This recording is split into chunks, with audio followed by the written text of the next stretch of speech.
Thank you. Please be seated.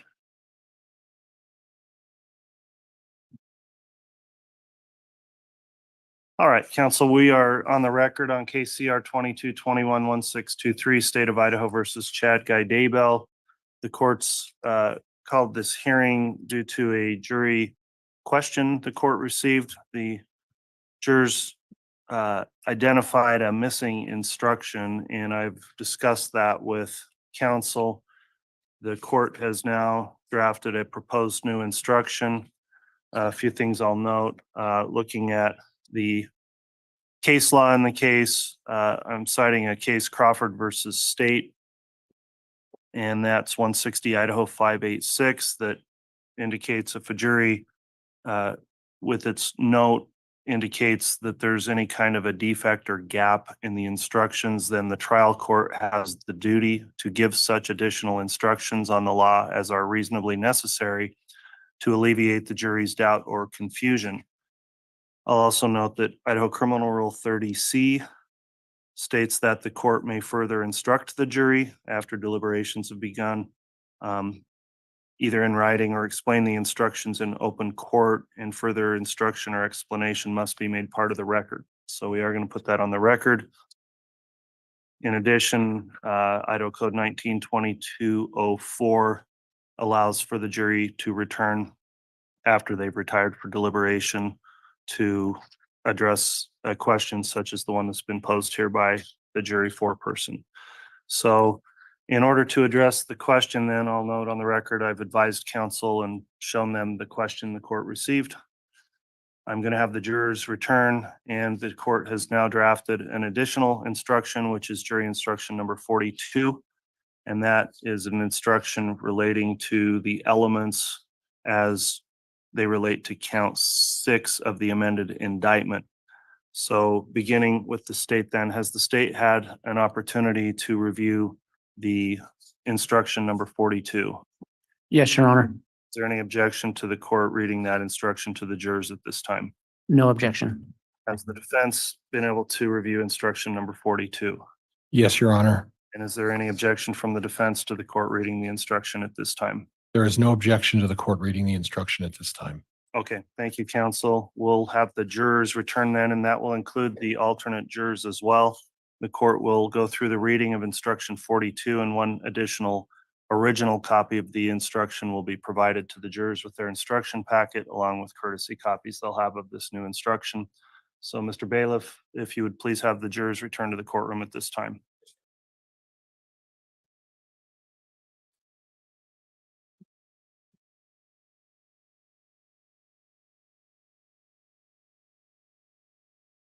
All right, please.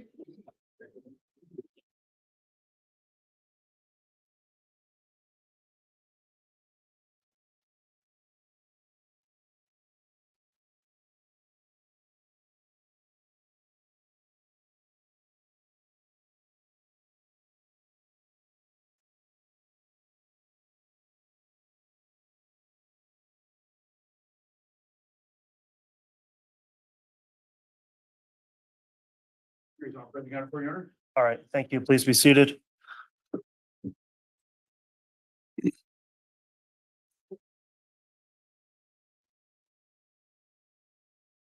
All right, thank you, ladies and gentlemen of the jury. The court received a jury question from the presiding juror, and the question states as follows, quote, Judge Boyce, as to count 6, is there an instruction listing the elements? The court went back and reviewed the instructions you were provided, and despite best efforts to give you all the necessary instructions, in fact, you were not provided an instruction as you've requested and should have been. So for that reason, the court now is giving you one additional instruction that you may consider in your deliberations, and that is now instruction number 42. So the court will now read through instruction number 42, and after it's been read through, you'll be able to continue with your deliberations. So jury instruction number 42 reads as follows. In order for the defendant to be guilty of first-degree murder as alleged in count 6 of the amended indictment, the state must prove each of the following. 1, on October 18, 2019. 2, in the state of Idaho. 3, the defendant, Chad Guy Daybell, engaged in conduct or did aid, abet, advise, or procure another to engage in conduct which caused the death of Tammy Daybell. 4, with malice aforethought. And 5, the murder was a willful, deliberate, and premeditated killing. Premeditation means to consider beforehand whether to kill or not to kill, and then to decide to kill. There does not have to be any appreciable period of time during which the decision to kill was considered, as long as it was reflected upon before the decision was made. A mere unconsidered and rash impulse, even though it includes an intent to kill, is not premeditation. Aiding and abetting is defined as follows: all persons who participate in a crime either before or during its commission by intentionally aiding, abetting, advising, or counseling another to commit the crime with intent to promote or assist in its commission are guilty of the crime. All such participants are considered principals in the commission of the crime. The participation of each defendant in the crime must be proven beyond a reasonable doubt. If you find that the state has failed to prove beyond a reasonable doubt any of the elements 1 through 4 above, or failed to prove any of the circumstances listed in element 5, you must find the defendant not guilty of first-degree murder. If you find that elements 1 through 4 above have been proven beyond a reasonable doubt, and you unanimously agree that the state has proven any of the above circumstances under element 5 beyond a reasonable doubt, you must find the defendant guilty of first-degree murder. If you find that the state has failed to prove any of the above, you must find the defendant not guilty of first-degree murder. If you find that all of the above have been proven beyond a reasonable doubt, then you must find the defendant guilty of first-degree murder. So that concludes reading of jury instruction number 42. The court will have you include that in your deliberations, and that original instruction will go back with you to the jury room for your deliberations. Thank you for your patience in addressing this matter, and thank you for the question to address that as well. All please rise for the jury then.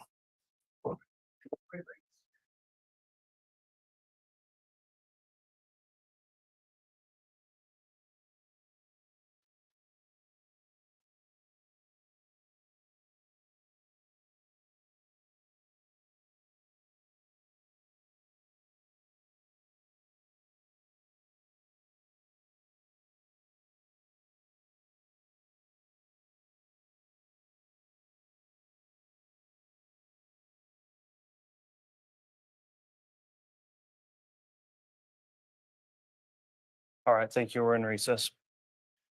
Judge, is it still the court's position 30 minutes within notification? I think so, Mr. Pryor. I think that helps you, Your us Honor. keep things moving. If we have any other questions or a verdict. All right. Thank you, Your Honor. Thank you.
given records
Good afternoon, ladies and gentlemen. My name is Scott Reich. This is Crime Talk. We've been bringing you the trial from start to finish for the people of the state of Idaho versus Chad Daybell. And apparently we have a verdict. Deliberations began after closing arguments on Tuesday. Here we are Thursday afternoon. And we're going to bring it to you live. Unfortunately, I was able to be here today. I thought I was going to be in a trial, even though I originally thought it was going to be the trial. Then it got dismissed. I'm here, but I'm going to go to CrimeCon tomorrow. And what a pain it is. So anyway, yeah. So we're here, and we're gonna bring you the trial. So sorry about that. I'm sorry. Got a little distracted there by something else. I'm trying to keep my focus here. Anyway, so here we have it. Obviously, the jury has been making their deliberations as it relates to Chad Daybell, whether in fact he killed his wife, Tammy Daybell, or was a part of a conspiracy that resulted in the death of his wife, Tammy Daybell, as well as JJ and Tylee. The closing arguments were actually pretty good. Actually, closing arguments were yesterday, weren't they? Yes. Geez, I thought they were Tuesday, but there was actually Wednesday. So the jury hasn't actually deliberated that long when you think about it. And, one could say, gee, it's a quick verdict. It must be a defense verdict. I don't think so. We'll have to wait and see. Then what will happen is they were going to do the penalty phase. Now, what will take place? Will they start immediately? Unlikely. My guess is they'll probably take a little bit of time, perhaps a day or two, because then the jury has to then, once again, hear some evidence, the aggravating factors. Some evidence will be presented, more than likely family members and things of that nature. The defense can put on mitigation, which can include really anything, including family members pleading for his life. It can be that simple, saying, hey, live the law-abiding life up until this time. Don't blame us. Don't blame me if I'm, don't give me death. So we'll have to wait and see, obviously, what the verdict is. Obviously, we'll give him the presumption of innocence because he's entitled to that. It was a relatively quick verdict. I mean, it seems like it was, I guess, the instructions on Tuesday, everything else on Wednesday. We started watching it just yesterday. And I was watching it, and the prosecution did a good job on their closing argument. Very methodical. They went through it. Chad Daybell's, attorney, John Pryor, he was there, and oh, look, okay, everyone's there. And I can tell you from an attorney's perspective, and particularly that of a defendant as well, there's two bad moments in a trial. Thank you. Please be seated. You say, you're waiting for a verdict, and then when they say they have a verdict, that is very. So let's go ahead and I'll stop talking, and we'll see what the court had to say. John Pryor, though, looks a little glum, doesn't he? Thinking that's a quick one. Prosecutors, though, everybody's nervous. You never know what a jury will do. Generally, you know what a jury will do. All right. I apologize. It'll take me a moment here to get logged on, and then we'll get started.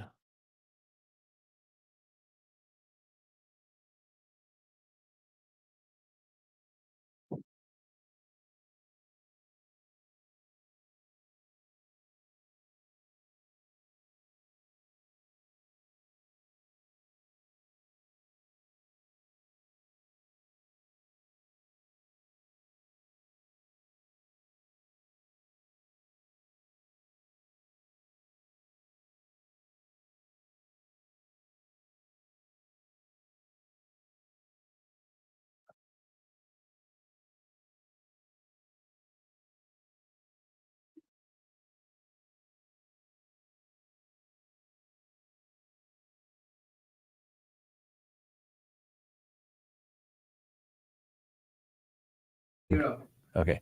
So we've had a lot of kind of a busy day, and I guess it all kind of works out. Obviously, now we have the verdict here for Chad Daybell. We've got the verdict watch for. Okay, we're on the record on case CR 22-21-1623, State of Idaho versus Chad Guy Daybell. The court's been advised that the jury has reached a verdict. The court will note the parties are present, the state's present with Mr. Wood, Ms. Blake, Mr. Wixom, and Ms. Beatty. Mr. Pryor's here representing the defendant, Mr. Daybell. And the court at this time is going to instruct the jurors to please be brought into the courtroom. That will include our alternate jurors as well to be seated. And then I will have the marshal get the verdict form from the jury once they return to the courtroom. So if they can come in at this time, we'll have them brought in.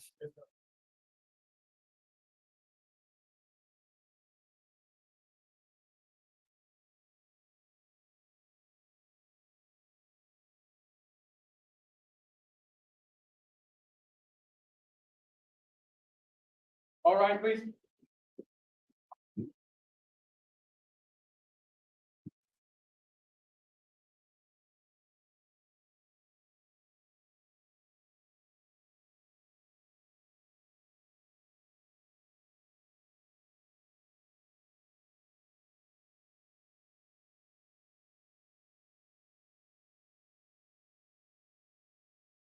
Here's our President Counter for you, Your Honor. Thank you. Please be seated.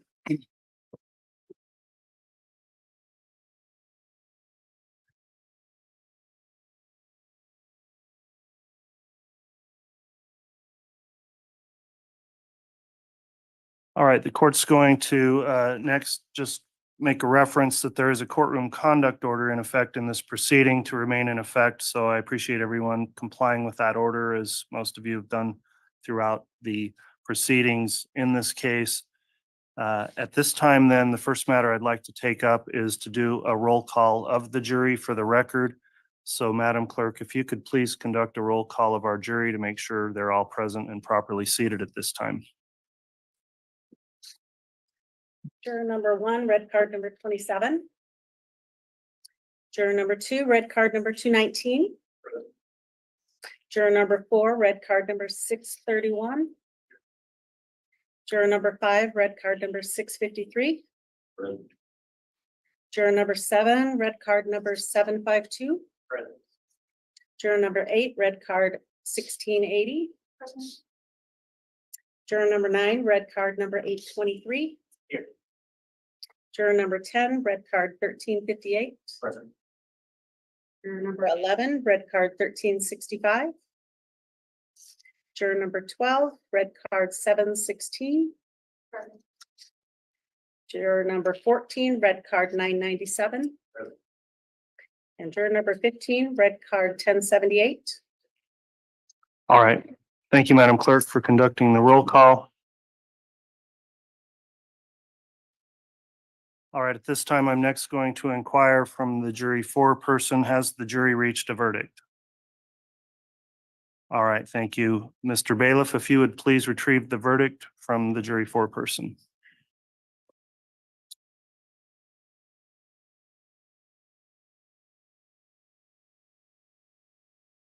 Thank you.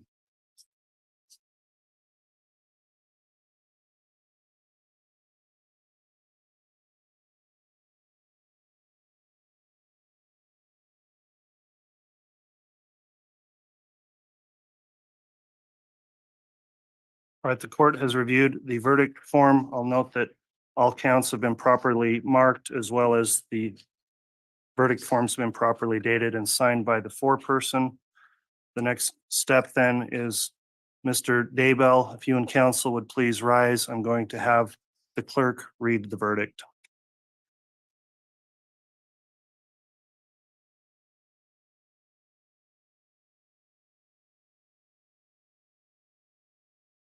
In the District Court of the 7th Judicial District of the State of Idaho and for the County of Fremont. State of Idaho plaintiff versus Chad Guy Daybell defendant. Case number CR 22211623. Verdict. We, the jury, duly impaneled and sworn to try the above entitled action for our verdict unanimously answer the questions submitted to us as follows. Question number 1. In regards to count 1 of the amended indictment, is Chad Guy Daybell not guilty or guilty of conspiracy to commit first-degree murder of Tylee Ryan and grand theft by deception? Guilty. Question number 2. In regards to count 2 of the amended indictment, is Chad Guy Daybell not guilty or guilty of first-degree murder of Tylee Ryan? Guilty. Question number 3. In regards to count 3 of the amended indictment, is Chad Guy Daybell not guilty or guilty of conspiracy to commit first-degree murder of Joshua Jackson Vallow and grand theft by deception? Guilty. Question number 4. In regards to count 4 of the amended indictment, is Chad Guy Daybell not guilty or guilty of first-degree murder of Joshua Jackson Vallow? Guilty. Question number 5. In regards to count 5 of the amended indictment, is Chad Guy Daybell not guilty or guilty of conspiracy to commit first-degree murder of Tammy Daybell? Guilty. Question number 6. In regards to count 6 of the amended indictment, is Chad Guy Daybell not guilty or guilty of first-degree murder of Tammy Daybell? Guilty. Question number 7. In regards to count 7 of the amended indictment, is Chad Guy Daybell not guilty or guilty of insurance fraud? Guilty. Question number 8. In regards to count 8 of the amended indictment, in regards to count 9 of the amended indictment, is Chad Guy Daybell not guilty or guilty of insurance fraud? Guilty. Dated this 30th day of May, 2024, and signed by the presiding juror.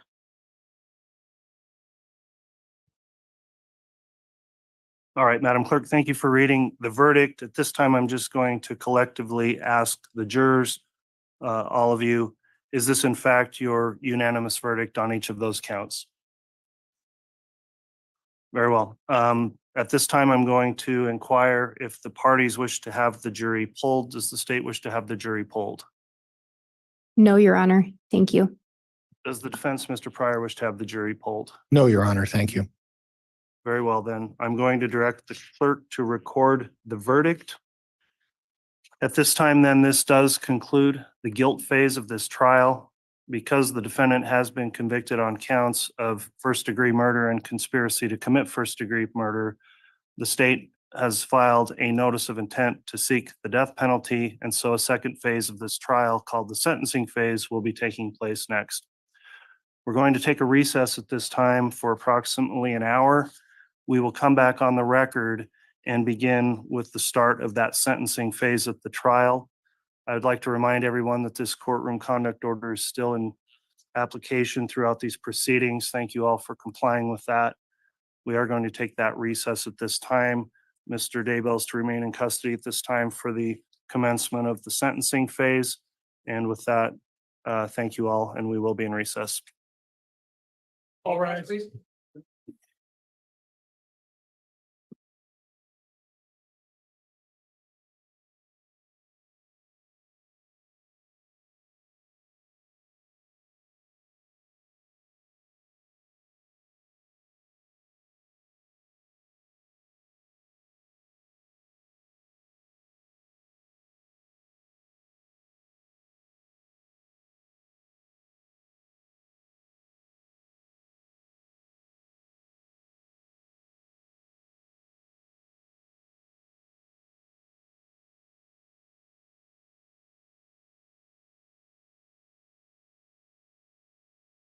All right, there you have it, ladies and gentlemen. Brought to you live right here on Crime Talk. We had, to all counts, guilty, first-degree murder.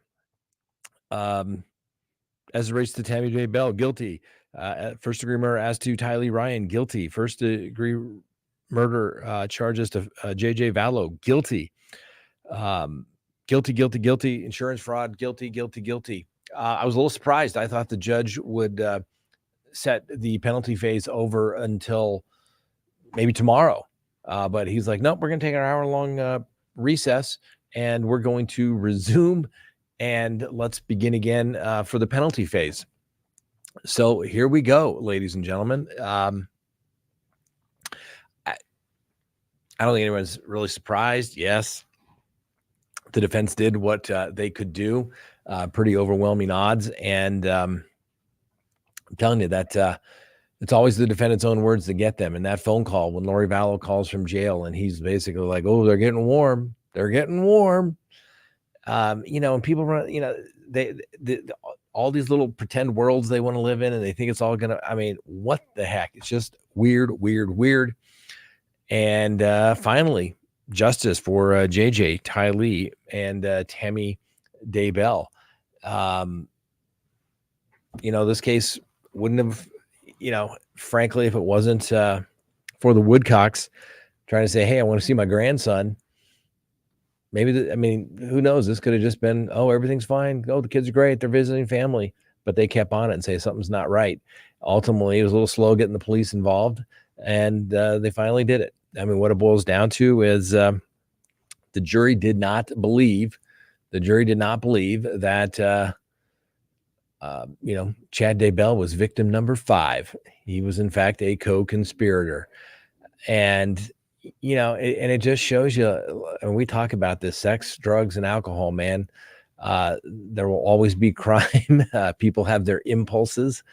And in this case, the defense was basically, here we got Lori Vallow, rocks his world. And next thing you know, a guy who's never really had much as even a speeding ticket is so enthralled, entangled, infatuated, whatever word you want to use, but he wanted to be with Lori Vallow. She believed his stuff that he was spouting, and they fed on one another, and it led to 3 innocent people being killed for what? Money, greed. Lori Vallow couldn't get out of Charles Vallow because he had changed the beneficiary on the insurance policy and went to Kay Woodcock because he knew something wasn't right. Didn't want her to get the money. She would have had $1 million. So then what did she do? The next plan was JJ and Tylee going to get their money. Chad Daybell gets the insurance policy, some $300,000 for the death of Tammy.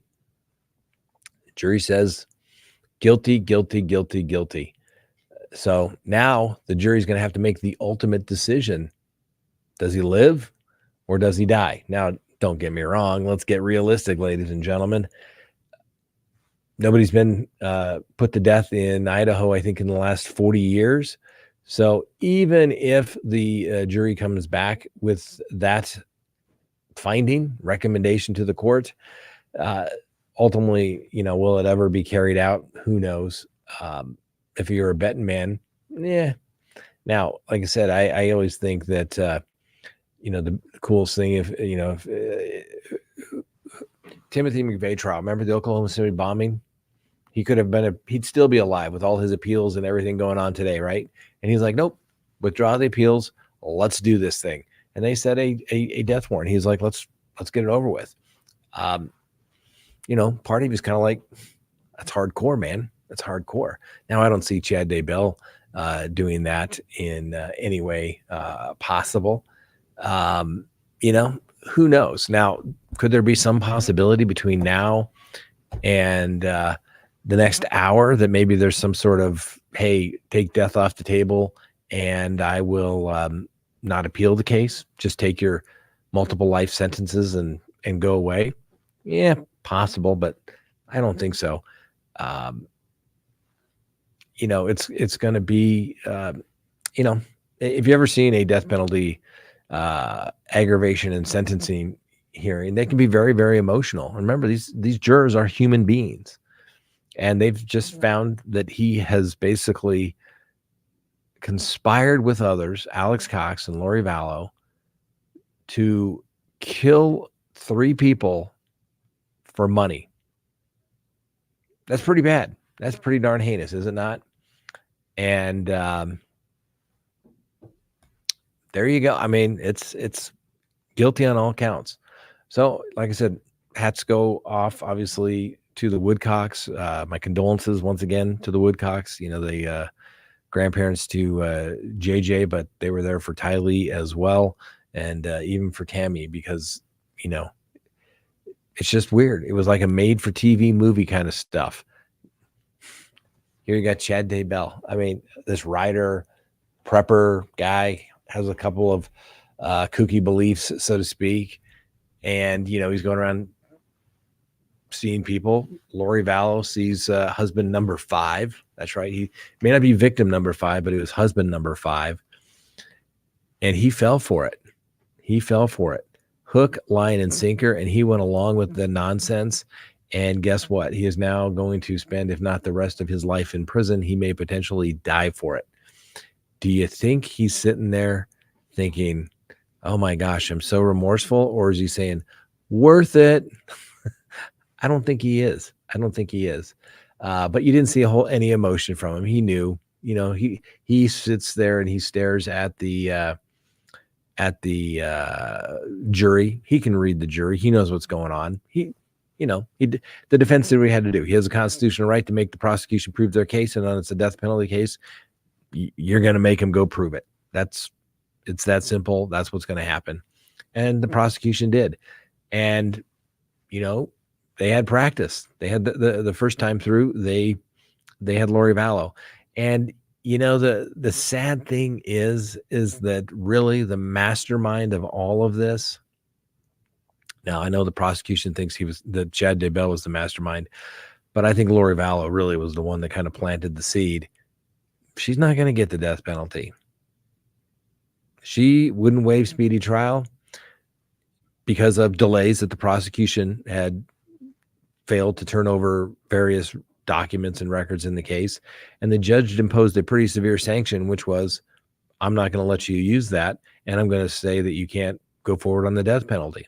Pretty severe sanction for one of the most culpable people, because these were Lori Vallow's kids, for goodness sakes. And like I said, that's maybe going to be the best argument, I guess, for the defense. Well, Lori Vallow didn't get put to death, but you know, each case has to be viewed independently. The reality of it is, like I said, the jury, you know, they didn't deliberate long. What did we go? 31 days, I think, was day of trial. 30 days and 31 was closing. Okay, so 30 days of testimony. 31st day was closings. And they didn't deliberate that long. I mean, they had a case half a day yesterday. They came back half a day, roughly 8 hours on a 3-week trial. I guess that's about right. But, you know, what do you think? They get back there and like, yeah, we think the guy did it. You know, they can go through their deliberations any way they want. They can go through them slowly, quickly, you know, show of hands, who wants to talk about it. And they did it. So let's see here. We'll take some of the questions. Let's see here. All the comments are going by so fast. Gee, Frank, do you think we should put the telephone line up and see what people have to say about it?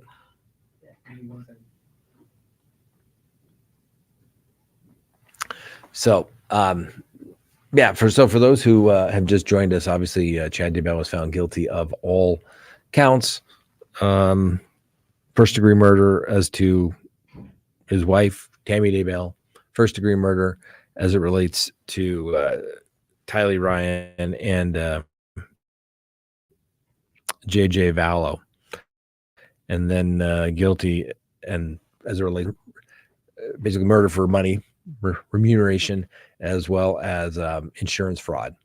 Went down on everything. And, you know, frankly, I mean, he got a fair trial.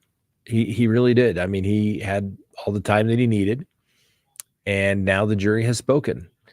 He had a, what's the word I'm looking for? He had a more than competent attorney. He put on a defense. He subjected people to cross-examination. You know, if there's appellate issues, that'll be raised, obviously, but I don't think there's going to be any effective assistance of counsel claims that can be raised, given what was presented at court. Pryor did the best he could. And now, of course, he's got to, there's always that tough part when you got to go talk with the client afterwards. I'm sure they've had this conversation a bazillion times. All right, if I am found guilty, now what? Okay. And, the question is, obviously, Chad Daybell did not testify at his own trial. Will he testify at his sentencing phase? I doubt it. If I was his attorney, I would not do that or recommend that he do that. But he ultimately gets the kind of the last word at sentencing. All right. So we put up our phone number. If you'd like to call in and want to say what you think about the verdict, 725-228-TALK, 725-8255. Only one requirement. You can't be listening through your computer because there's a delay. So you got to just talk on the phone.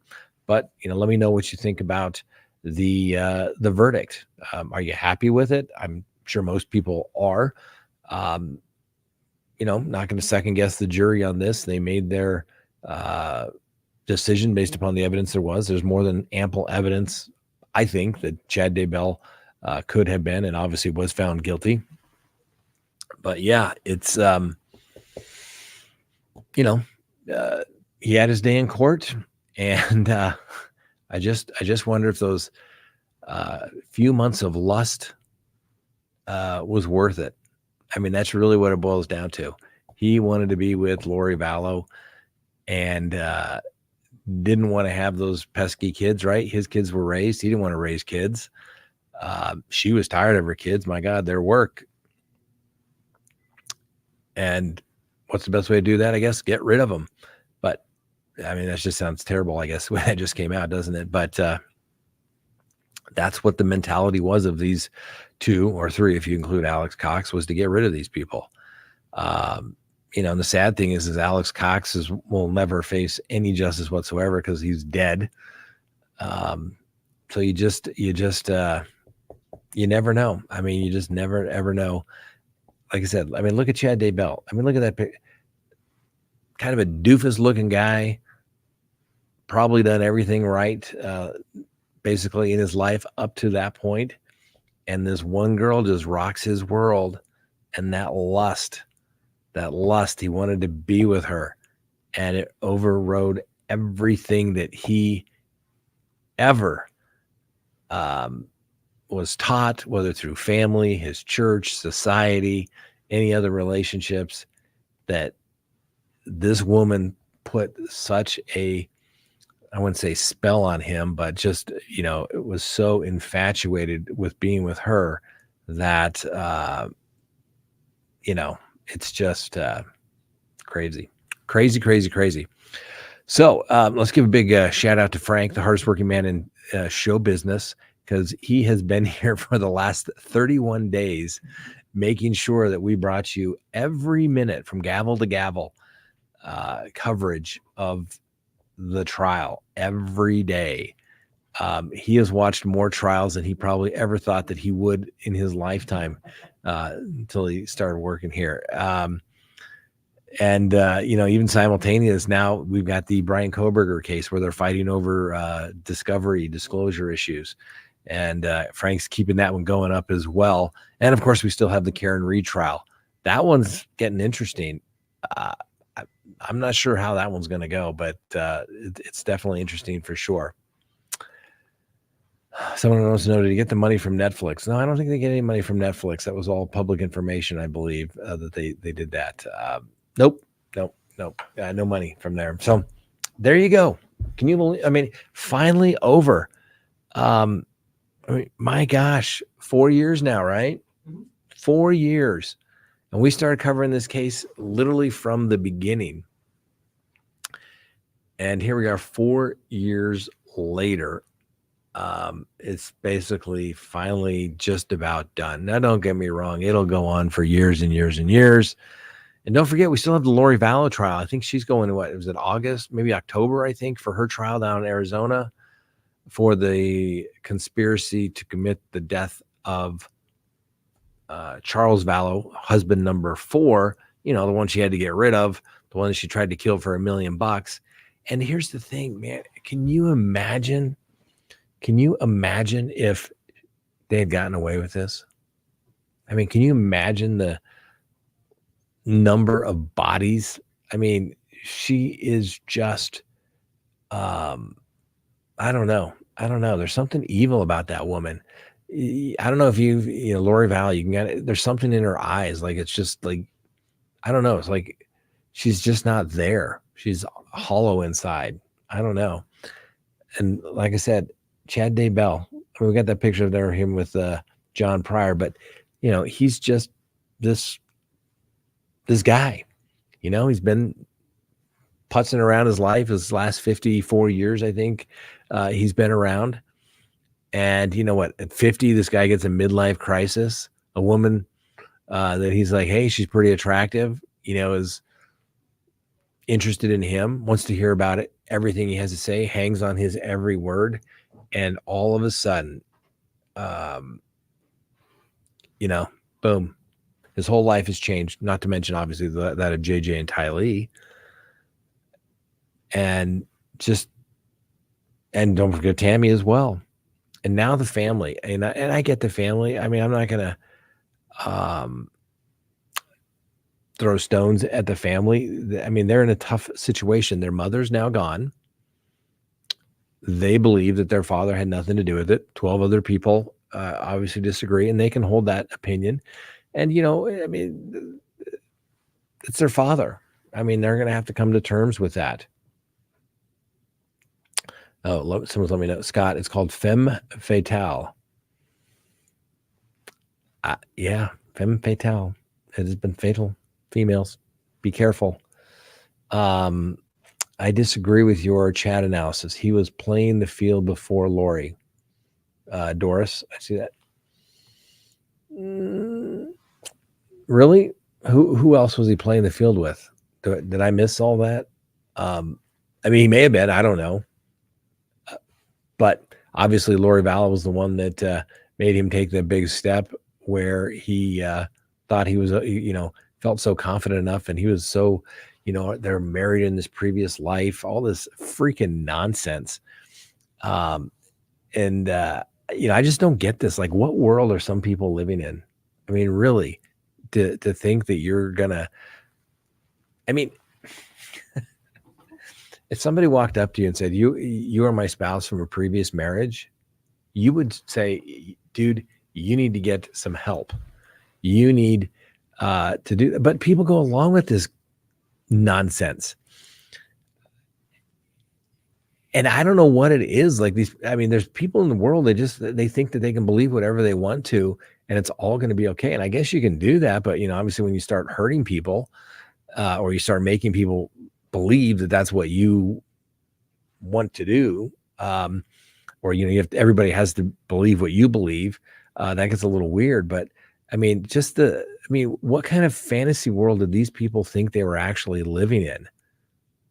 What fantasy world were they living in? I mean, it's complete nonsense. I don't get it. I don't get it. Maybe he was scooting around but wasn't killing people till Lori. Lori, like I said, he may have been doing, I don't know. I don't recall other allegations that he was running around town with other women. I would think it'd be pretty tough to do in a small town like that. But I guess he was going on these road shows, selling his books and giving his survival speeches. But, at the end of the day, Lori Vallow's the one that made him throw it all away. I mean, I bet he's thinking that simple life is actually pretty darn good right about now. But he didn't want it. He wanted something different. So crazy stuff. And, we broke shortly after 2:00 when they read the verdict. It didn't take long. For those who didn't hear it, guilty to all counts. Little emotion, little of no emotion at all from Pryor. No emotion from Chad Daybell. And he kind of sat down, kind of slumped in his chair. The judge did ask if the prosecution wanted to poll the jury, and Pryor was asked the same thing, and he said no.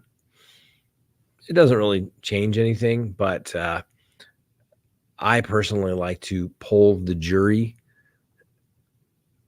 even on, when you lose, and not just necessarily, to say, hey, if there's a juror that's maybe swaying, maybe just hanging on there, oh, gee, I don't know, is this your verdict? And they have to say no.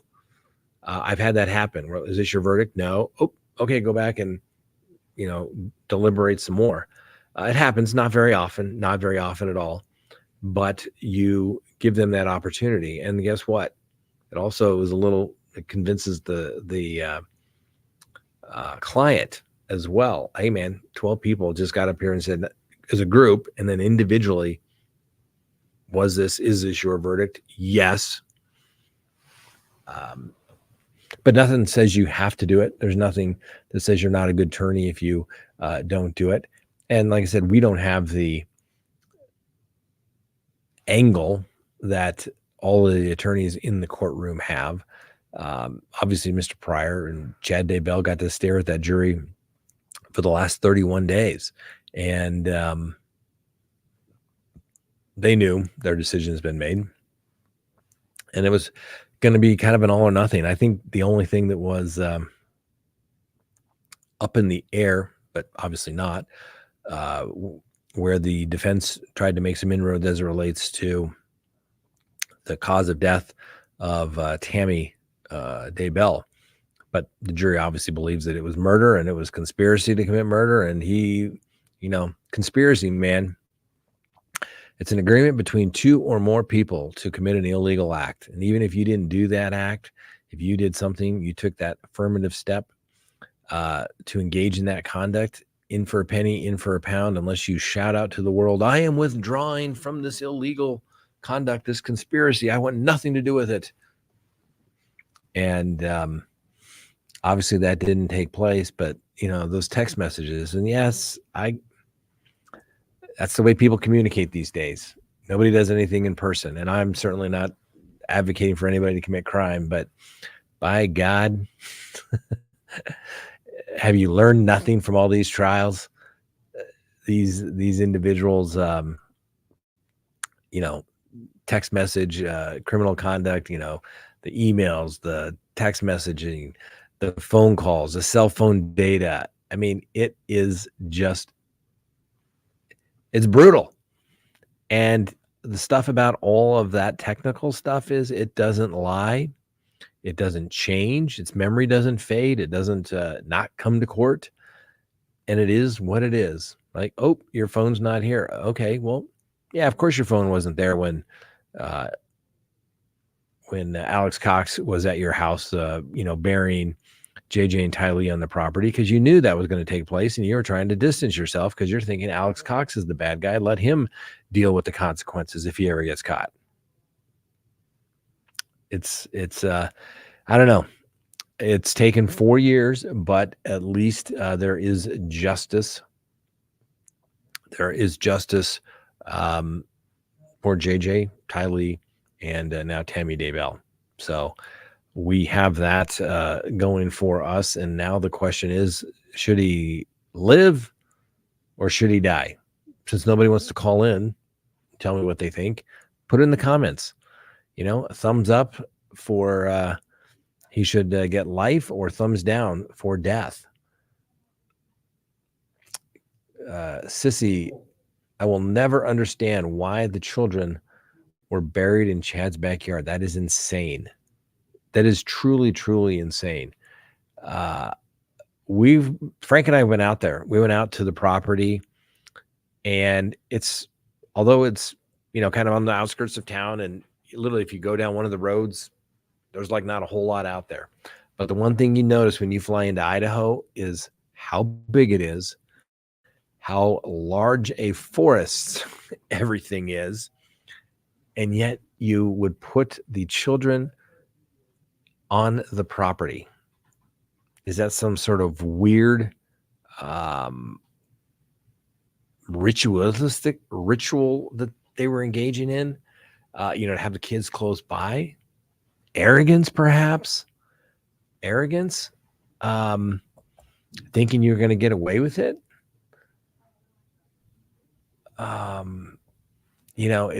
It's interesting. It's truly interesting, for sure.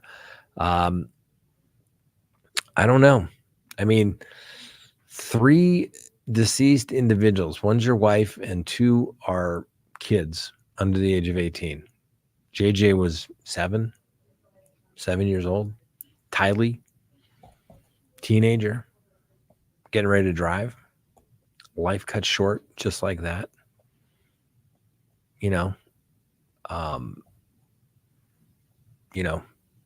Chad Daybell can say, well, I didn't do it. Alex Cox was the one that did it. But you encouraged him. You aided him in doing all that. You might as well have done it yourself, because under the law, you're not treated any differently. And it's not 1, not 2, but 3 dead people. And, you can just give him 3 consecutive life sentences. What does it matter? He's going to die in prison, right? So he basically gets a volume discount for crime. I don't know. Death, not this. I guess we'll just have to wait and see what the mitigation comes forward on. And maybe he would throw himself on the mercy of the jurors to say, give me life. Don't kill me. I've been a good guy all these years up until now. And oh, by the way, Lori Vallow, she's the one that did it. I remember Lori Vallow's got her own legal issues and mental health issues. But it just shows you, ladies and gentlemen, how quickly one's life can change. Do you think old Chad Daybell would have said 5 years ago, 6 years ago, hey, I could be on trial for a death penalty case for the death of 3 people, including my wife? No. Where do people go wrong? Where was the influence? Is it all Lori Vallow's fault?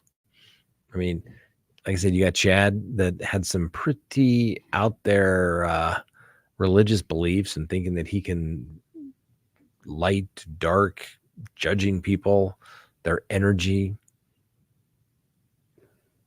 Pretty weird to me. If somebody started telling me all that stuff, I probably would, I don't know. Uh-oh. Breaking news here. Apparently there's also a verdict on the Trump case. Ooh. Can we break to that? Somehow do a split screen if that's the case, Frank? Maybe go to like CNN or something. See if we can pull them in. I don't know.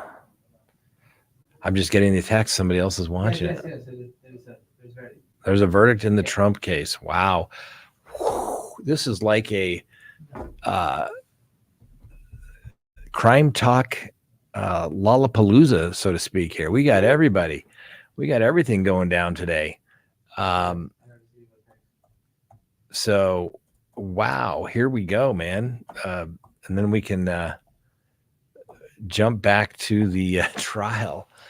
We can jump back to the trial. We're going to bring, I guess, the Trump verdict live here. Jury deliberations 10 minutes ago. This must be super breaking. Hold on. No, okay. I got word that there was a verdict, but there apparently may not be. 10 minutes ago, they were still deliberating. I'm double checking. All right. Well, oh, no, it says the jury has reached a verdict in the Trump trial. The jury in the Donald Trump hush money trial in New York has finished deliberations and will soon announce its decision. Jurors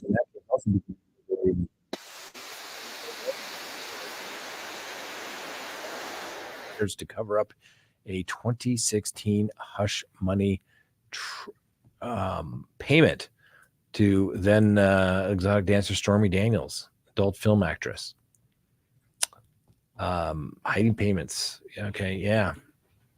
Wow, big day. Boy, I'm glad my trial didn't go. I'm glad I wasn't flying to CrimeCon. I guess we'll do that tomorrow morning because there won't be anything to talk about.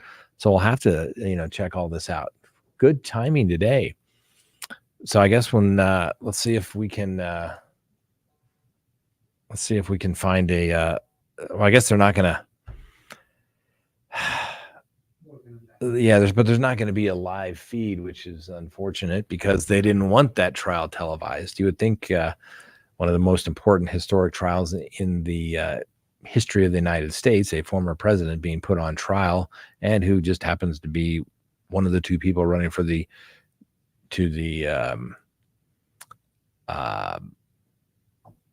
presidency of the United States now, they would think, hey, we should probably put this out there for the world to see. Like I said, I think every courtroom should be open to the public and live stream so that we can all literally watch what goes on any given day. But it isn't, and I don't know why.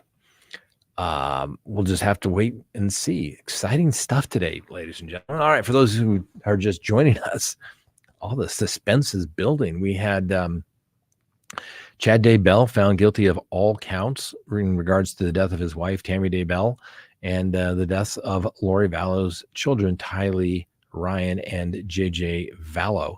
And so now we're going to go to the death penalty phase in his case, starting at a little after 2:00. That's going to be almost about 3:15 Mountain Time when they resume the death penalty phase, and the prosecution can put up witnesses. They'll probably put up the Woodcocks for aggravating circumstances.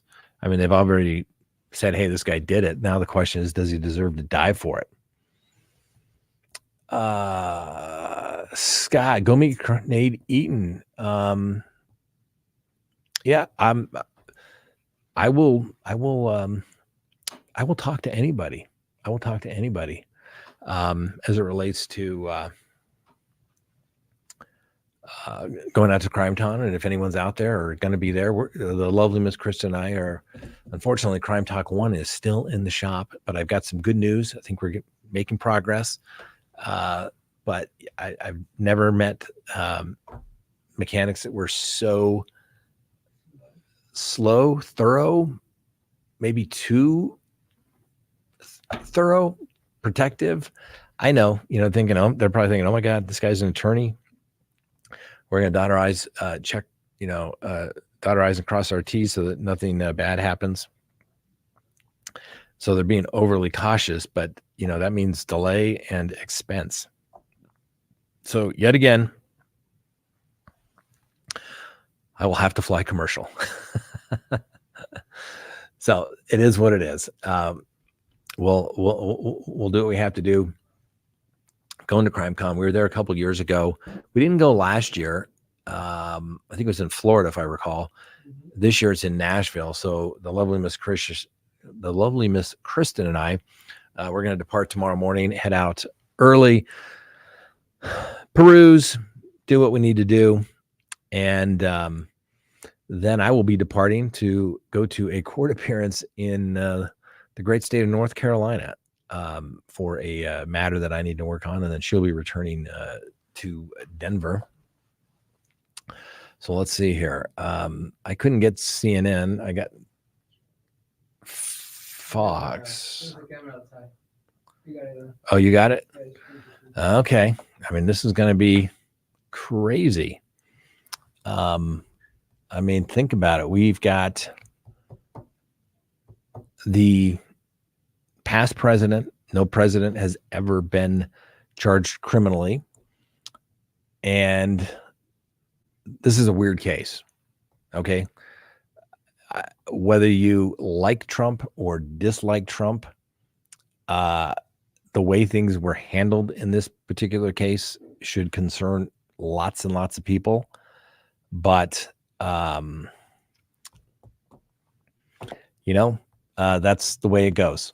And if there is a conviction, obviously there will be an appeal. The question is, all right, are they going to go to immediate sentencing? Are they going to wait for sentencing?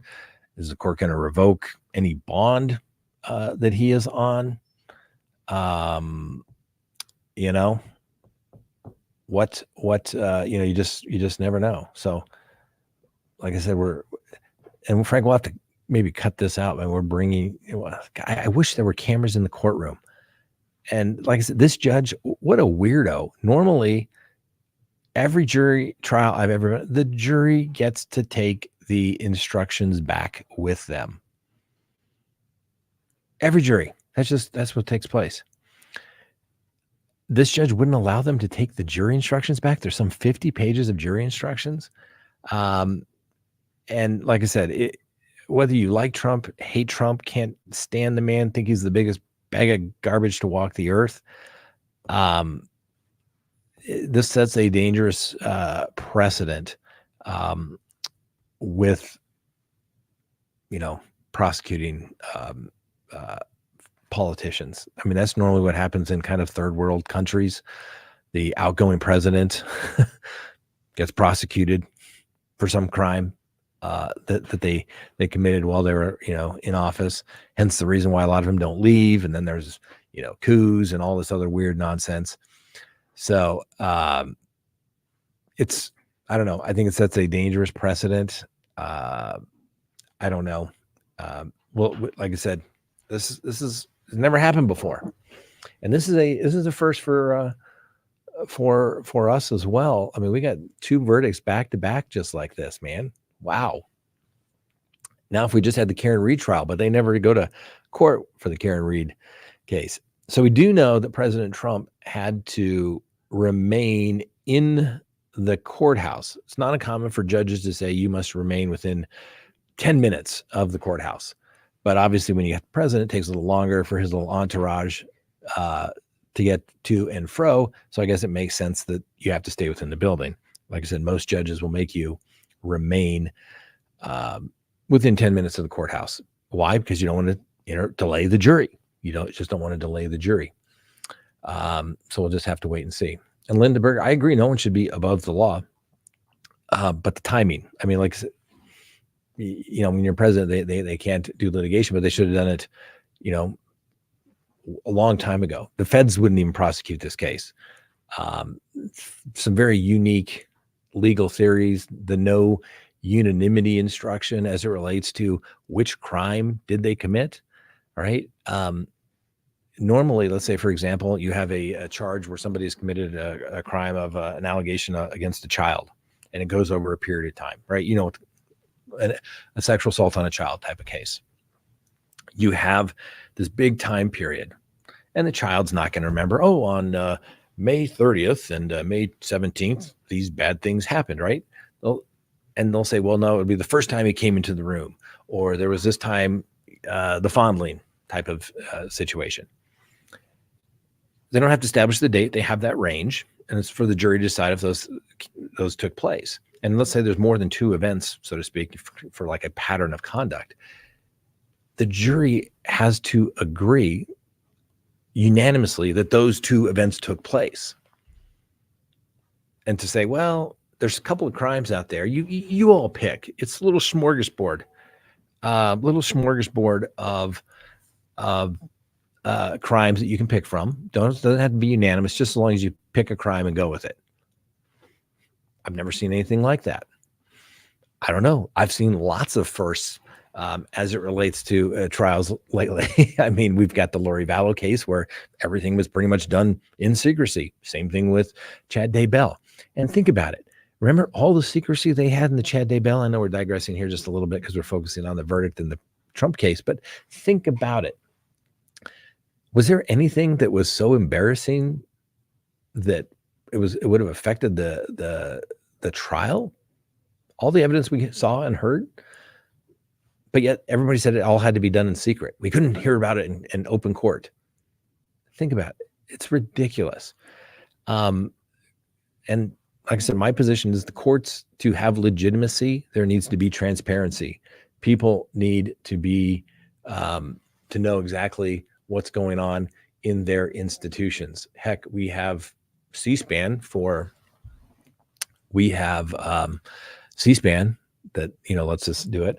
But I propose we go one step farther. I think that all lawmakers should have to wear body cams. And every day at the end of their day, we download their body cams and we can see who they met with, what they promised. And we should have it. It should all be out there for the world to see what they do, what they say, who they meet with, what promises are made, what back deal rooms or deals that are being made. It should all be out there. We should be able to know exactly what these politicians are doing all the time. Well, I think it's applicable to the courts as well. From the time they turn on the lights in the morning, what's going on in the courtroom? I get it. If there's no docket, we don't need to know what's going on, but everything should be on video. It is 2024 and, oh man, they're not gonna do the verdict till 5:15. So we got a good 20 minutes. Well, I guess we'll see if I can talk for the next 20 minutes or so. Doris wants to know, what'd you think about the dumb Scotty Scheffler case? Well, we talked about that in our video today. Also in my video today, when we did it, the jury wasn't back on Chad Daybell. So I don't know, I guess we'll have to put in there, Scott knows, big banner across, Scott knows the verdict was guilty to all counts, something along those lines. But the Scotty Scheffler case never should have been filed in the first place. First of all, the guy's a detective and he's out working this event, so he's trying to make a few extra bucks. He's probably looking for an easy deal. This was cop ego got in the way of what should have taken place. You get confusing things. It never should have gone on, so to speak. I'm glad it got dismissed. I think it was interesting. The attorney that represented Scheffler, there was a video of him basically saying, this is why you don't talk to police, ladies and gentlemen. The cops had Scheffler in the car, handcuffed, asking him leading questions, trying to get him to agree that somehow he pulled away and dragged this police officer. And Scheffler's like, no, I didn't. I was told to go. Well, one of the guys, I didn't think he was a police officer. I thought, well, what would it matter? Because, I thought I spoke with the police officer who said to go. And this guy's telling me to stop. So it was just confusion, but apparently as part of that agreement under the Scotty Scheffler, the number one golfer in the world, is that he's basically agreed not to sue the city of Louisville for his wrongful arrest. Was it wrongful? Yeah, I probably think so. It was the cop's ego got in the way of that one. He couldn't stand that somebody could not listen to him. And like I said, he's a detective. How dare you not listen to me? And let alone you pull away, and then the cop grabs onto the car. I mean, it was just weird. But anyway, all right, quick reset for those who are just joining us. I see we've got I don't know, over 600 people, I guess, watching this. And we originally started out, it's been a busy day. We were watching the motions hearing in the Brian Kohberger case today as it relates to the documents that the prosecution has relied upon, but they haven't turned over to the defense. Prosecution's like, oh, I don't know. Well, we got all this, and it's not in our control. We're not going to use it, so why do we have to turn it over? Well, you have to turn it over. Then we broke away before they finished all of that legal analysis, so I'll have to go back and watch that and figure out exactly what took place. But then we broke away for the jury verdict of Chad Daybell. And so here we are now. And Chad Daybell was found guilty of all counts shortly after 2 p.m. Mountain Time. By the time they got the jury out, had them read the verdicts, guilty to all 6 counts, guilty to conspiracy to commit murder for Tammy Daybell, Tylee Ryan, and JJ Vallow, and then also guilty in insurance fraud as well. So guilty on all of those 6 counts, all counts. And I thought the judge would say, well, all right, let's take a break until tomorrow. We'll do the death penalty phase of these proceedings beginning tomorrow. The judge was like, nope, see y'all in an hour. Let's get rolling. good for the judge. I mean, the jury's obviously made up their mind. They think he's guilty. Now the question is what are we going to do with him? Does he deserve to die? Or does he deserve to spend the rest of his life in prison like his wife, Lori Vallow, who was also found guilty of all the counts? And obviously she didn't get the death penalty because the prosecution failed to turn over documents and she wouldn't waive speedy trial. And so the judge said, fine, I'll take the death penalty off as a sanction. Take that, prosecutor. Now, the thing that will be interesting to see is what is going on behind the scenes out there. There's going to be some last minute version of or a negotiation going on to try and spare his life. Hey, we won't appeal if you take death penalty off the table. Seeing that. We won't fight, agree to life, go beg. Whatever you got to do is what is the way they'll kind of look at it. Right. Or the prosecution's just getting all their witnesses ready and say, nope, you asked for it. You got it. Here we go. You deserve to die, Chad Daybell. Because remember, Mr. Woods thought early on that Chad Daybell was the mastermind, the leader, the master manipulator of all of this. And one of the reasons why obviously they went for death as it relates to him. I get it. You kill one person. Oops. 2, it was an accident. 3, ooh, man, you got a pretty cold heart. And so what do you do? Do you just give him the volume discount for crime? I don't think so. I don't know. Death penalty is a very personal thing. Some people are all for it. We don't have it here anymore. Our legislature took it away a couple of years ago. I've only done one death penalty case, and then we convinced them not to go death on the case, but we still went to trial. And client was convicted. Usually when you go death, you think they're pretty confident they got a case that they can convict you. Some people think, hey, you kill somebody, death, right? Not like a car accident or something like those, but you intentionally kill somebody and maybe burn their bodies, kill small children, kill your wife. Those types of things, bad, right? And like I said, when you have no death penalty, you get a volume discount. Some guy goes to prison on a death penalty case, kills other inmates. Oh, okay. Now don't really don't do that anymore. And they keep doing it. I've seen it. And inmates say, what are you gonna do? Send me to prison for the rest of my life? I'm here already for the rest of my life. Ooh, don't send me to prison. Ooh. Right.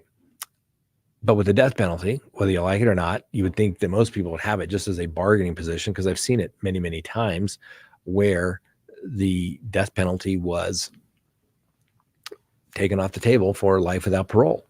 If you do a little bit of research as it relates to, most states didn't have life without parole kind of until the late 60s, early 70s. And when there were death penalty cases coming on, they were basically bargaining and saying, hey, let's do life without parole. Oh, we can't do life without parole. It doesn't exist. So they kind of created it in lots of states. And it was a bargaining tool to avoid the death penalty. Some people were all for it. And, like I said, it's not there. The feds still have the death penalty statute. More states have it than don't. And, it's an individual thing. I was a little surprised here when they repealed it. The legislature just did it. You would think something of that importance would, they'd want the people to vote on it, but they didn't. In California, they have the death penalty, even though the legislature, I'm sure, would completely take that away if they voted for it. But it's been made law by the people on their referendum system. So it's a weird thing. And these jurors, when they do this, are going to have to, really kind of look inside themselves. When you see interviews with jurors that have been on death penalty cases, it's a heavy decision to say that person over there across the courtroom needs to die. And to think, yeah, you know, you have that power. Some jurors can handle it. I've seen interviews where some people are like, you know, I can't believe I made that decision. Others like, I did it once, I'll do it again. It's just a very different thing. And, you know, people respond to it differently. And, you know, even these trials, lots of jurisdictions have counseling the jurors can get. You know, I mean, as a defense attorney, we obviously see this stuff quite frequently, see it quite a bit. And you get kind of immune to it, maybe even, you know, a little callous to it. But the reality of it is that you deal with it and you move on. Some people see, you know, a couple dead bodies, you start seeing autopsies and the horrific things that other people can do to other human beings, you know, like, oh, I don't know, burning them, burying them in a yard somewhere. That can be pretty traumatic, particularly if you're not used to that type of stuff. So, yeah. Let's see here. The other thing I wish is you can't really tell in all cases, but when the jury comes out, sometimes you can tell. My experience is usually if the jury comes out and they're smiling, they have found your client not guilty.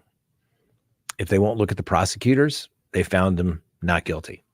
If they won't look at you and your client, they found him guilty. So my guess is when the jurors came out in the Chad Daybell case that they weren't looking at Chad Daybell, even though they were probably looking straight ahead. They were probably avoiding eye contact with him, but they should have to look him in the eye if they impose the ultimate punishment of death. Charlotte wants to know, can we get Chad get a plea deal now to avoid the death penalty? He could. I mean, the only thing he could really offer at this point is, I won't appeal this case if you impose the maximum penalty, consecutive life sentences, 3 of them, and send me away, and I won't appeal. They'd have to go to the family, you know. I think the Woodcocks are there in the courtroom. I think Kay, as I remember, didn't come back. They had something to go to, and somebody was ill or something to that effect. But Larry's there. Larry is there. So yeah, that could potentially be happening. So we'll have to wait and see. And then now we're waiting for the Trump verdict. Apparently the jury is back in the courtroom and the judge is there. The jury is being brought in, apparently. Let me see if I can give you the breaking news as it happens. Can we go to like a CNN, somebody?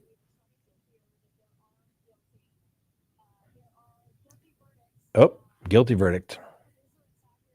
Where's that?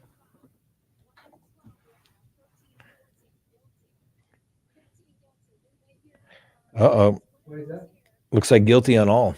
What's that? Trump, Fox. Fox?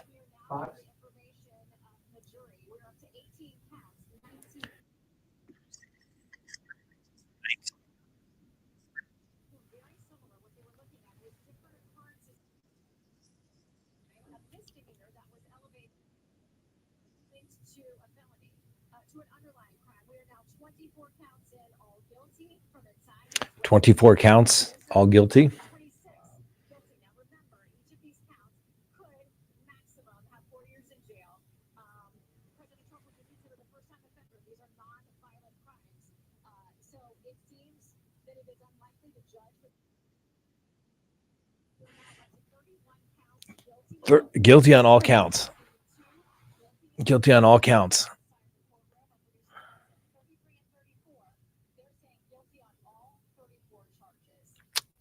Wow.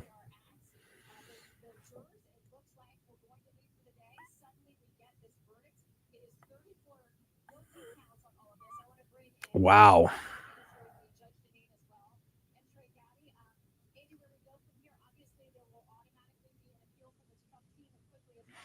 Wow.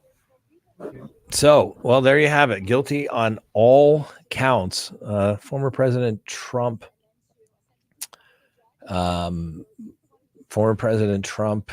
guilty on all counts.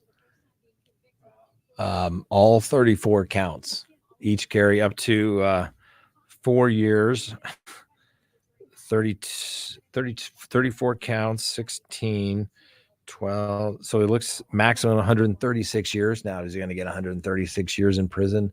No, but unheard of.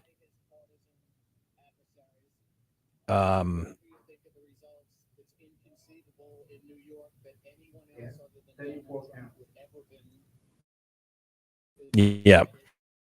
Obviously, there's going to be a lot of people crying foul that the charge should have been brought. It was lawfare against the president. And, some people say, oh, he wouldn't have been able to get a fair trial in New York. Certainly some irregularities for sure. But wow, guilty to all 34 counts. That means that they had to believe Michael Cohen. They believed him enough, or thought it was corroborated enough, that there was I'm sure it was more of the guy that owns the newspaper, of the Pecker, Peter Pecker, whatever. So anyway, yeah. Now the question is, what happens next? And of course, now the second guessing begins. Oh my gosh, should he have testified? Should he not have testified? Should he, the defense wasn't allowed to put up their expert witness of the Federal Election Commission, saying that, that he wasn't there. But the jury has found him guilty of all 34 counts of the all charges. So there you have it. Where does it go from there? I mean, what do you do? Put the president on probation? Do you send him to prison? Do you make him pay a big fine? It's crazy. All right, thank you. Please be seated. We're back. Okay. All right. We're back. Looks like Daybell, we're going to go back. Okay. Well, Trump guilty on all 34 counts. Now we go back to the Chad Daybell trial, the sentencing phase, the death penalty phase. So here we go.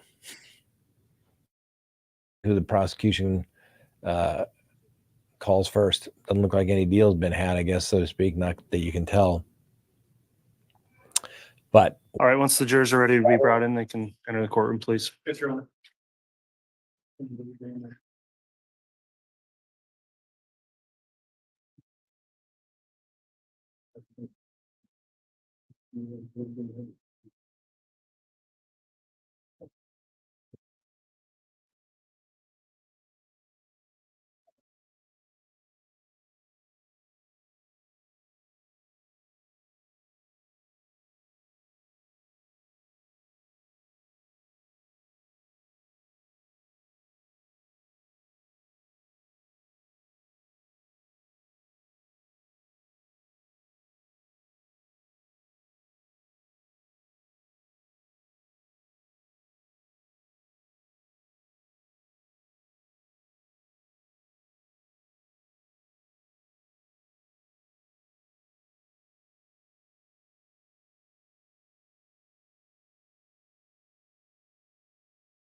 All right, please. Thought we were gonna get going, and then there was no sound, and we were waiting for the jury. That's what we're waiting on. So everybody was sitting quietly, and there's not a whole lot to say. I mean, other than Chad Daybell, John Pryor sitting there. John Pryor's gonna have to make the argument of his life to see what he can do to save his Here's our president counter for you, Your Honor. penalty. Thank you. Please be seated. Prosecution's going to call first to kind of prevent matters in aggravation on this particular issues, although none of the prosecutors have a whole lot of paper or anything. All right. Good afternoon, everyone. We are back on the record on KCR 2221-1623, State of Idaho versus Chad Guy Daybell. The court notes that earlier this afternoon, the jury returned a verdict of guilty on several counts that are subject to this capital sentencing phase, including in the verdict form counts 1, count 2, count 3, count 4, count 5, and count 6 of the amended indictment. The court at this time then is going to commence with the capital sentencing phase. I'll note that in this case, the jurors have returned, including the juror alternates that are here as well, and the 12 jurors who returned the verdict under Idaho Code 192515, subsection 5B. The court is using the same jury to conduct this phase of sentencing also. And that statute reads that if the defendant's guilt was determined by a jury verdict, the same jury shall hear the special sentencing proceeding. So we are in that special sentencing proceeding. As I mentioned, the jurors are here and present. And ladies and gentlemen of the jury, thank you for continuing your jury service. You've again been seated for your continued service in this case. And that's the matter we're taking up at this time. To give you an idea of just the schedule, the court has some preliminary instructions that are going to be read to you this afternoon. We're going to commence then with further evidence on the sentencing phase starting tomorrow morning after I read these preliminary instructions. And the court's proposal on our typical scheduled plan would be to start at 8:30. Is the state going to be ready to proceed at 8:30 with any impact statements that may be offered? Yes, Your Honor. All right, that's how we'll run the scheduling at this point then, and I'll inquire as to the jurors going forward. Also, the scheduling we'll have during this phase of the proceedings. They don't need to be limited to the timeframes we've had throughout the trial, including, depending on how long this takes, weekends. So I am essentially leaving up to the jurors their proposed schedule within reason of when we'll work through this proceeding. So the court is going to read some preliminary instructions then to the jurors. And again, you'll receive additional jurors when you retire to deliberate on this part of the case. But for now, the court will just read these and those will be included with you later. So in this case, the defendant in this case has been convicted now of the crimes of first-degree murder and conspiracy to commit first-degree murder. We will now have a sentencing phase of the trial regarding those offenses. Additional evidence may be presented during the sentencing phase. You should also consider the evidence presented during the trial. Before the death penalty can be considered, the state must prove at least one statutory aggravating circumstance beyond a reasonable doubt. If you unanimously decide that the state has so proven one or more statutory aggravating circumstances, then you must decide whether the imposition of the death penalty would be unjust by weighing all mitigating circumstances against each proven statutory aggravating circumstance. At a separate proceeding, the court will sentence the defendant for other offenses of which you have found the defendant guilty. Instruction number 2. Your duties are to determine the facts, to apply the law set forth in my instruction to those facts, and in this way to decide the case. In so doing, you must follow my instructions regardless of your own opinion of what the law is or should be, or what either side may state the law to be. You must consider them as a whole, not picking out one and disregarding others. The order in which the instructions are given has no significance as to their relative importance. The law requires that your decision be made solely upon the evidence before you. Faithful performance by you of these duties is vital to the administration of justice. In determining the facts, you may consider only the evidence admitted during this trial and during the sentencing phase. The production of evidence in court is governed by rules of law. At times during the sentencing phase, an objection may be made to questions asked a witness or to a witness's answer or to an exhibit. This simply means I'm being asked to decide a particular rule of law. Arguments on the admissibility of evidence are designed to aid the court and not to be considered by you nor affect your deliberations.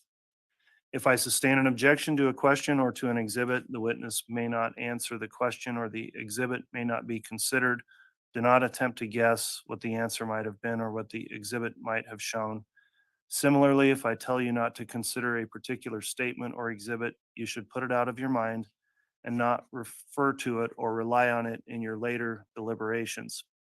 During the sentencing phase, I may have to talk with the parties about the rules of law, which should apply in the case. Sometimes that will occur at the bench. Other times you may be excused from the courtroom so that we can discuss those matters. You are not to speculate about any such discussions. They are necessary from time to time and help the sentencing phase run more smoothly. Some of you have probably heard the terms circumstantial evidence, direct evidence, and hearsay evidence. Do not be concerned with those terms. You are to consider all the evidence admitted during the trial and during the sentencing phase. However, the law does not require you to believe all the evidence. As the sole judges of the facts, you must determine what evidence you believe and what weight you attach to it.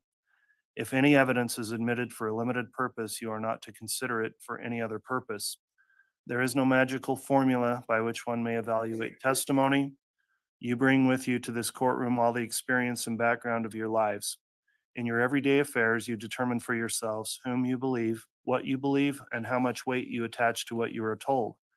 The same considerations that you use in your everyday dealings in making these decisions are the considerations which you should apply in your deliberations. In deciding what you believe, do not make your decision simply because more witnesses may have testified one way than the other. Your role is to think about the testimony of each witness you hear and decide how much you believe of what the witness had to say. A witness who has special knowledge in a particular matter may give an opinion on that matter. In determining the weight to give such opinion, you should consider the qualifications and credibility of the witnesses and the reasons given for the opinion. You are not bound by such opinion. Give it the weight, if any, to which you deem it entitled. Instruction number 3. It is presumed that no statutory aggravating circumstance exists in this case. This presumption remains throughout the sentencing phase and during your deliberations. The state has the burden of proving the existence of a statutory aggravating circumstance, and that burden remains on the state throughout the sentencing phase. The defendant is not required to prove the absence of any aggravating circumstance, nor is the defendant required to produce any evidence at all. The state must prove the existence of a statutory aggravating circumstance beyond a reasonable doubt. A reasonable doubt is not a mere possible or imaginary doubt. It is a doubt based on reason and common sense. It may arise from a careful and impartial consideration of all the evidence or from lack of evidence. If after considering all the evidence you have a reasonable doubt about the defendant's guilt, you must find the defendant not guilty. That in this time then concludes the initial preliminary instructions for the sentencing phase. And the court is going to be in recess then until 8:30 in the morning, when we'll commence with evidence on that phase of the trial. Before we break for the day, does the state have anything further?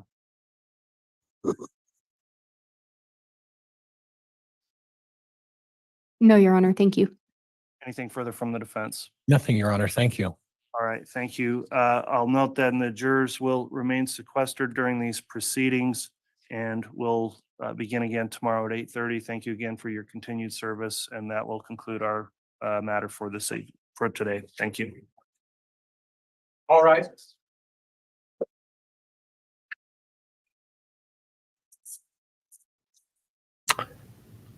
All right, ladies and gentlemen. So I was a little surprised that the judge said, "Oh, we're going to go straight into the death penalty phase after they took a 1 hour break." He came back, read them some instructions saying, "We're going to begin this phase. This is what the government has to prove. You need to apply the facts to the law with neither passion nor prejudice, and decide whether the death penalty should be imposed. And they said we're going to resume tomorrow morning. Prosecution's going to have their witnesses, and we will start the death penalty phase tomorrow morning. It can be quick, be slow. We'll all just have to wait and see. And of course, all the other breaking news is former President Trump found guilty on all 34 counts by a jury in Manhattan. And he's just recently, I was watching, left the courtroom, and the decision's been made. I think sentencing, if I got that note correct, is July 11th. And we'll see what sentence you impose. I'm not sure if you ever had a president, if he gets reelected in November, is he going to have to wear like an ankle monitor, have to report to a probation officer? I don't know. Do you send him to prison? I don't know. Like I said, there were some weird things about this particular trial, just the way it was done, the timing, the instructions, the limitations on the defense. Some people are going to say it's justice, no one's above the law. Other people are going to say it's a complete sham. That's why I really wish they had put it on TV so the world could see what evidence there was, and we could decide for ourselves, was it a fair trial? Was it not a fair trial? Now all we just get is the information from people that are in the courtroom, and then the people that spin it on either side. Like I said, I still think one of the best decisions they ever made was, for example, like in the Kyle Rittenhouse case, they were concerned the city was going to burn. But if you watch that case, you could see how the jury came to that conclusion. If we had seen all the evidence, I would say, maybe we could say, I understand exactly how the jury could have come to that decision, but they didn't do it. They wanted to do it not with open courtrooms to the world to see. So there's always going to be that doubt and suspicion by people that believe that the president was innocent. And the people that, believe that everything was hunky-dory, it was all fine, are going to say it was fine. He had his day in court. It was open. It was an open courtroom. That's all you're entitled to. But important cases need to be televised. Important cases need to be open to everybody to see. All the concern about privacy issues we saw in the Lori Vallow, Chad Daybell, even the Koberger case, none of them come to fruition. It's just paranoia. The American people are smart and they get it. And for us to be able to see significant trials, we should be able to do that. But they didn't do it. So anyway, tomorrow, 8:30, death penalty phase begins. We shall bring it to you from the beginning to end, and we'll see if the ultimate punishment is imposed against Chad Daybell, or maybe he'll get life without parole, multiple life without parole. First one doesn't really matter, does it now? Anyway, that's all we've got for you today. Thanks for watching. Thanks for joining us. We appreciate you being here. And tomorrow I'm going to be traveling in the morning. We'll see if we do a show, but we're heading to the lovely Miss Chris and I are going to head out to Crime Con. And then I got to go do a court appearance in Charlotte on Monday, but we should still be able to do a show on the road as well. So thanks for watching. We'll see you next time. And yes, the Constitution matters, ladies and gentlemen. The Constitution matters. Have a great one.